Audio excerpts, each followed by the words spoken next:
பாவலராய் கீர்த்தியுமே பாரினிலே பாடிடவே, பாவலராய் கீர்த்தியுமே பாரினிலே பாடிடவே, ஆவலுடன் வந்திடுவார் அருங்கவியை தந்திடுவார், பாவமதை அன்னாரும் பக்குவமாய் கொண்டிடுவார், நற்கருத்தை தம் பாட்டில் நலமாக நயம்பிடுவார். வாரும் ஐயா, வந்து இங்கே உன் கவியை தாரும் ஐயா.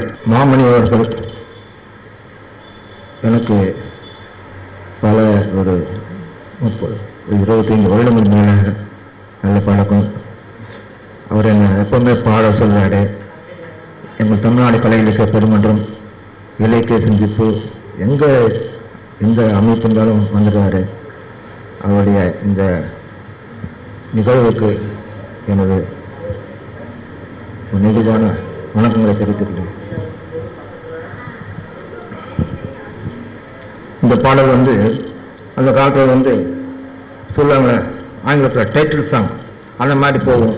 ஆனால் அந்த பொருளை பார்க்க மாட்டாங்க. காவிரி பாயும் கன்னித்தமிழ்நாடு, காவிரி பாயும் கன்னித்தமிழ்நாடு, கலைகளுக்கெல்லாம் தாய் வீடு, கலைகளுக்கெல்லாம் தாய் வீடு, காவியம் புகழும் சிறந்த பண்பாடு, காவியம் புகழும் சிறந்த பண்பாடு, காப்பதில் நமக்கு உண்டோ ஈடு, காப்பதில் நமக்கு உண்டோ ஈடு, காவிரி பாயும் கன்னித்தமிழ்நாடு, விண்ணை மறைத்திடும் கோபுரமே நம் வித்தையை காட்டிடும் ஓவியமே, விண்ணை மறைத்திடும் கோபுரமே நம் வித்தையை காட்டிடும் ஓவியமே, எண்ணில் அடங்கா இலக்கியமே, எண்ணில் அடங்கா இலக்கியமே, இயலிசை நாடக இலக்கணமே, காவிரி பாயும் கன்னித்தமிழ்நாடு, கொல்லாமை பொய்யாமை நெறி கொண்டே குரலும் அமுதான தேன் உண்டே, சொல்லும் செயலும் ஒன்றனதே, சொல்லும் செயலும் ஒன்றனதே, வாழ்வது உலகில் தமிழினமே, வாழ்வது உலகில் தமிழினமே, காவிரி பாயும் கன்னித்தமிழ்நாடு, கலைகளுக்கெல்லாம் தாய் வீடு, கலைகளுக்கெல்லாம் தமிழ்நாடு, தமிழ்நாடு, தமிழ்நாடு.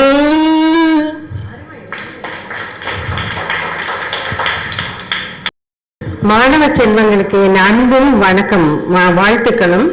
என்னன்னா எங்க தெருவில் ஒரு கடைசியில ஒரு அயன் கடை இருக்கு. அவங்களுக்கு ஒரு பொண்ணு இருக்கா, அந்த பாப்பா 8th ஸ்டாண்டர்ட் படிக்கிறா. அவளுக்கு தலையில பின்னாடி லேசா கட்டி மாதிரி வீங்கி இருந்தது. அவங்க ஏழைங்கனால கவர்மெண்ட் ஹாஸ்பிட்டல் போயிருக்காங்க. போனா அந்த டாக்டர் சொல்லியிருக்காங்க, உங்க பாப்பா செல் பாக்குறாளான்னு.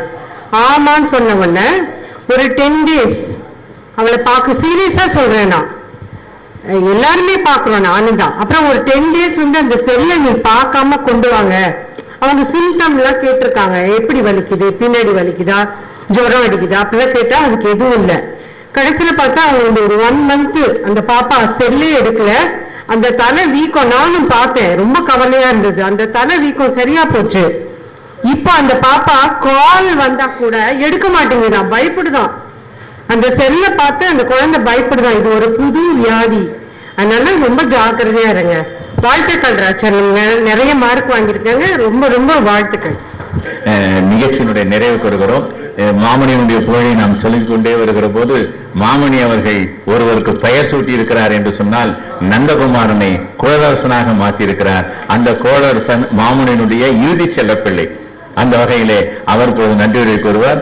அவருடைய நன்றியுரை மாமணி அவர்களைப் போலவோ மிகச் சிறப்பாக முகத்தைப் போலவோ அவருடைய உருவத்தைப் போலவும் இருக்கும் என்று சொல்லி அவரிடம் ஒப்படைக்கிறோம். இன்னொரு மகிழ்ச்சியான செய்தி, நீதியரசர் எப்படிப்பட்டவர் என்ற ஒரு செய்தியை நான் சொன்னேன். அவர் உள்ள நுழைகிற போது 11 சரியா 11 இருந்தது. அதே மாதிரி நான் சொன்ன ஒரு 10 நிமிடம் கூடுதலாக எடுத்துக்கொள்வோம் உங்களுக்கு பரிசு கொடுக்குதுன்னு சொல்லி ஒரு பொடி வச்சேன். கட்ட பார்த்தா அதே மாதிரி தான் முடிச்சிருக்கிறார் அவர். அவருடைய அந்த எந்தியவிலும் அப்படி பார்க்கிற போதே பேசினார். அது மிகச்சிறந்த ஆளுமை. தலைமை ஆசிரியர் ஒரு வேண்டுகோள், அவரை நீங்கள் மாணவர்களை வகுப்பறையில் இருக்கிற போது 12, 10ஆம் வகுப்பு மாணவர்கள்லாம் அமர வைத்து அவருடைய உரையை கேட்டு நீதித்துறையில் அடுத்த தலைமுறை எப்படி செய்ய வேண்டும் என்பதை நீங்கள் பயன்படுத்திக் கொள்ள வேண்டும். அவர் அதை விரும்புகிறார். அதாவது அவருக்கு இந்த மாணவர்கள் போய் சேரணும்ன்ற அந்த எண்ணம் இருக்கு, துடிப்பு இருக்கு. அவர்கள் தான் நமக்கு பயன்பட வேண்டும். அதை நீங்கள் செய்து கொள்வீர்கள் என்கின்ற அந்த அறிமுகத்துக்காக தான் அவர் இங்கே வந்தார் என்கின்ற அந்த செய்தியை நான் சொல்லி அடுத்து பொறுப்பினை நம்முடைய நன்றி உரையை நம்முடைய கோளர் சங்கத்திலே ஒப்படைக்கிறேன். வந்திருந்த அனைவருக்கும் தனிப்பட்ட முறையிலே நான் நன்றி சொல்ல கடமைப்பட்டிருக்கிறேன். அவர்கள் முறையான நன்றி. நன்றி. நண்பர்களே, நம்முடைய இலக்கிய வட்டத்தினுடைய 502வது கூட்டத்திற்கு வந்திருந்து சிறப்பு செய்த நம்முடைய பழைய அன்பர்கள், தொடர்ந்து எங்களுக்கு ஆதரவு தரக்கூடிய பெரியவர்கள், சார்ந்தவர்கள், அது மட்டுமல்லாது நீண்ட இடைவெளிக்கு பின்பு எங்களுடைய இந்த அமைப்பினுடைய ஆணிவராக இருந்து எங்களை ஊக்கப்படுத்திக் கொண்டிருக்கின்ற எங்களுடைய புரவர்கள் ஒருவரான ஐயா வேலாயுதம் ஐயா, ஐயா முகம் இளமாறன் போன்றவர்கள்லாம் வந்திருந்தது இந்த கூட்டத்தினுடைய மிக சிறப்பாக கருதுகின்றோம். நண்பர்களே, இந்த கூட்டத்திலிருந்து தொடர்ச்சியாக மாணவர்களுக்கு பாராட்டு விழா என்பதை விட அந்த தமிழாசிரியரும் தலைமை ஆசிரியரும் இதுக்கு ஒத்துழைதான் முக்கியம். எங்க மாணவர்கள் என்ன பண்ணுங்க, நீங்க எதனா பண்ணுங்க, அதுல என் மாணவருக்கு என்ன பண்ணுவீங்க அப்படின்னு கேட்கறதுன்றது உங்களுக்கு கிடைச்ச வரோம். அப்படிலாம் எங்களை ஊக்கப்படுத்தினால்தான் நாங்க இந்த அளவுக்கு வந்திருக்கோம். எங்களுடைய தலைவர் சொன்னது போல மாமணி ஐயாவுடைய கடைசி மாணவன் நான். எதுக்கு நான் சொல்றேன்னா, இதெல்லாம் ஒரு நல்ல வாய்ப்பு மாணவர்களுக்கு. இப்போ உங்க மனசுல பதியத்தான் பெரிய விஷயம். ஏன்னா இது மாமணி ஐயாவுடைய சிறப்பு நாள். நான் வழக்கமா நன்றி சொல்லிட்டு போயிடுவேன். ஐயா நான் கடைசி மாணவன் சொன்னதுனால எனக்கும் அவருக்குமான தொடர்பு இருக்காக நான் இந்த பதிவு பண்றேன். உங்கள் அனைவருக்கும் என்னுடைய நன்றி. தொடர்ந்து வாருங்கள், இலக்கிய சுவைப்பாருங்க. நன்றியும் வணக்கமும்.